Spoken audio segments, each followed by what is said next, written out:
She did not know it yet, but the moment Flavia Tersa stepped across her husband's threshold, Rome had already begun remaking her.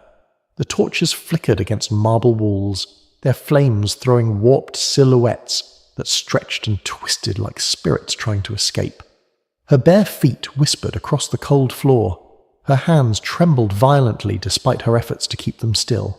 Behind her, 7 witnesses stood in rigid silence, faces half-lit, half-shadowed, watching her with the same detached curiosity one might give a ritual sacrifice. She had been told this was tradition. She had been told every bride before her had done the same. She had been told that refusal would dishonour her father, end her marriage before it began, and brand her as unfit for any man in Rome. But no one had told her what the tradition actually required. Not until tonight. Not until the cloth was lifted from the wooden structure in the corner, revealing the secret the Roman world fought for centuries to bury.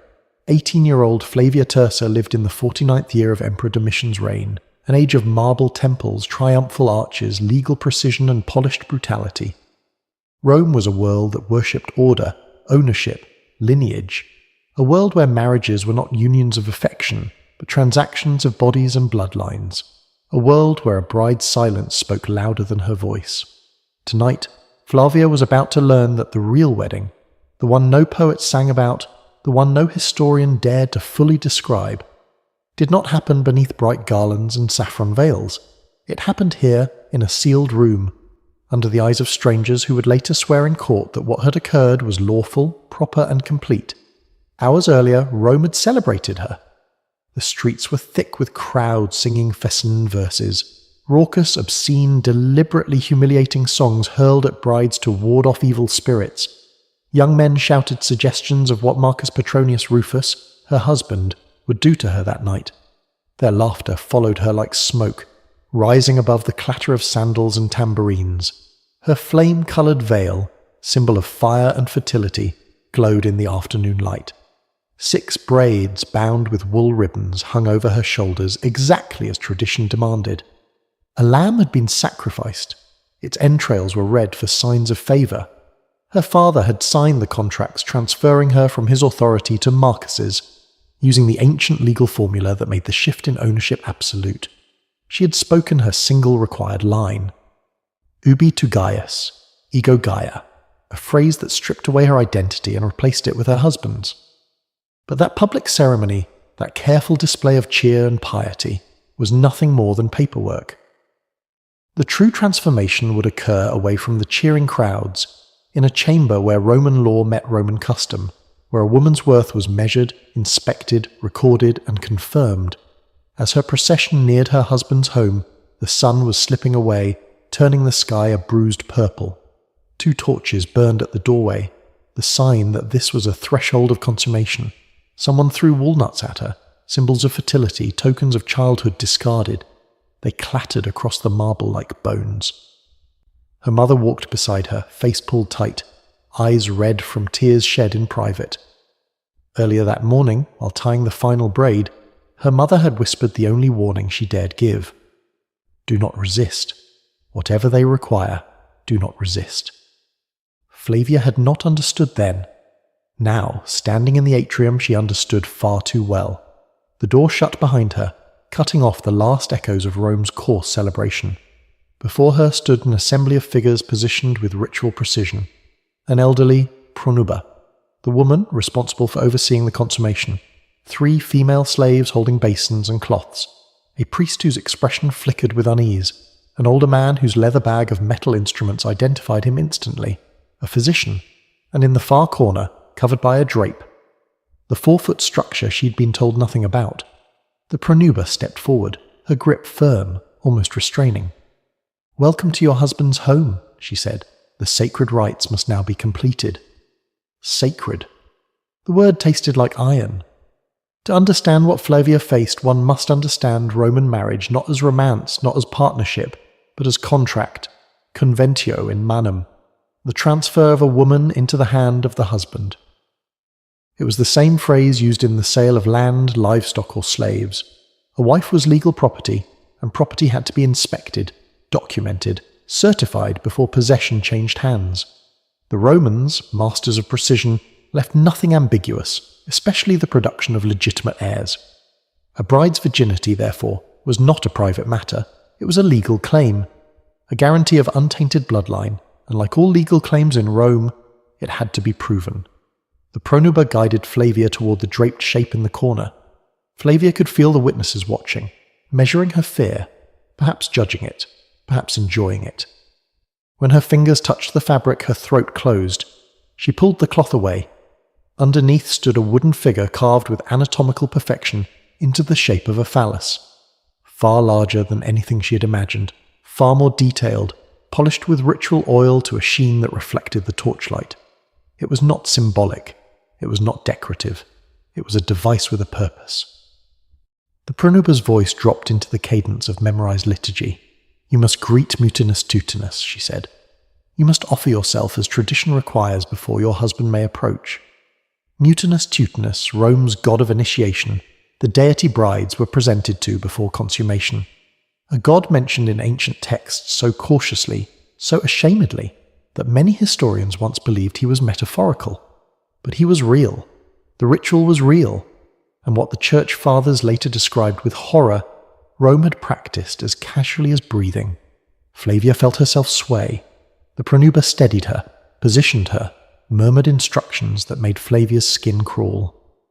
The witnesses watched in total silence, because they were not there for modesty, or comfort, or support. They were there to testify, to record, to ensure the ritual happened exactly as law and custom required. What Flavia performed next was the same action countless Roman brides had performed before her, actions written about only in fragments, by men who could not bring themselves to describe what they had seen. St. Augustine, writing centuries later, condemned the practice, calling it obscene, degrading, wicked. Arnobius hinted at penetration. Lactantius refused to describe the details at all, insisting that even naming the ritual polluted the speaker. Varro, the only Roman author who mentioned Mutinus Tutinus without Christian outrage, spoke so vaguely that it took centuries for scholars to understand what he was implying. But Flavia understood instantly. When the ritual was completed, the slaves washed her with scented water. The pronuba murmured blessings, though her voice carried no warmth. The physician approached for the expected examination, a procedure performed as routinely as checking a horse's teeth before purchase. Earlier that day, he'd confirmed Flavia's virginity. Now he confirmed the ritual's effect. His notes would become legal evidence. Flavia clenched her jaw so hard her teeth throbbed. She did not speak. She did not cry. Roman brides were trained for silence, and silence was expected, especially now. With the ritual and examination complete, she was led into the bedchamber. The door would remain open all night, because consummation was not a private act. It was a final verification. The pronuba stood positioned at the entrance. The witnesses waited just beyond. Slaves held linens prepared for what would follow, and Marcus Petronius Rufus, her husband of a single day, entered looking oddly nervous, as if he too sensed that what was about to occur had less to do with desire than with duty, law, and expectation. The pronuba's voice cut through the stillness. Let the marriage be fulfilled according to the laws of Rome. Let witnesses verify the act.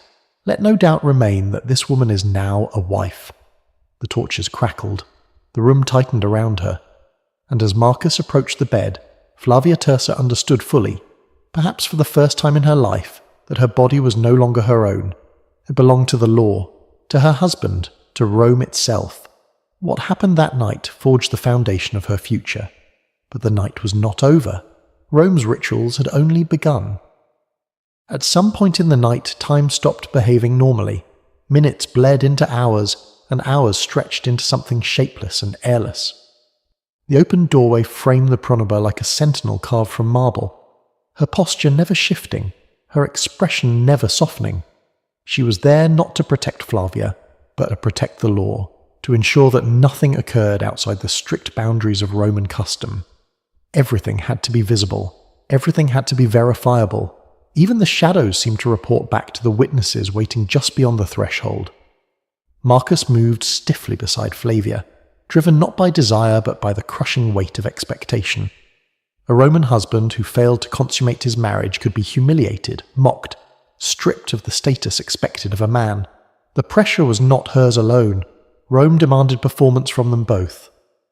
Flavia lay beneath him, staring past his shoulder at the flickering lamplight, feeling her breath come in shallow bursts. The priest had retreated into the atrium, but she could still hear him murmuring a prayer to Juno Lucina, goddess of childbirth, the patron of wives, the silent overseer of this ritual. The sound was low and steady, as if he feared that refusing to utter it would invite divine retribution. Marcus's hands trembled as he touched her, and for a fleeting moment she realized he was frightened too. Not of hurting her, not of the ritual, but of failing Rome, of failing the witnesses, of failing the legal machine that turned their bodies into evidence. When he looked at her, it was not with cruelty. It was with a man's quiet dread of being judged less than what society demanded he be. The consummation was slow, awkward, painfully observed. The pronoba occasionally murmured instructions. Position her knee so, adjust the lamp, turn her slightly, like a trainer directing a ceremonial performance. The door remained open, its darkness a mouth swallowing every sound. Flavia clenched her jaw, forcing each breath into silence.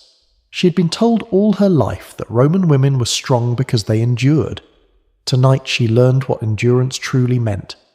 She pressed her fingers against the linen beneath her, grounding herself in its texture, trying not to flinch each time Marcus hesitated, trying not to think of the witnesses standing in the corridor counting the minutes, ready to testify. When the act was finally complete, Flavia felt her body turn cold despite the heat of the lamps. She lay still as slaves entered, moving with ritual efficiency, to change the bedding, to wash her thighs with warm water, to clean the traces that now served as proof. Marcus stepped back, almost relieved. He was breathing hard, like a man who had escaped a battlefield rather than entered a marriage. The pronuba nodded once, not approvingly, but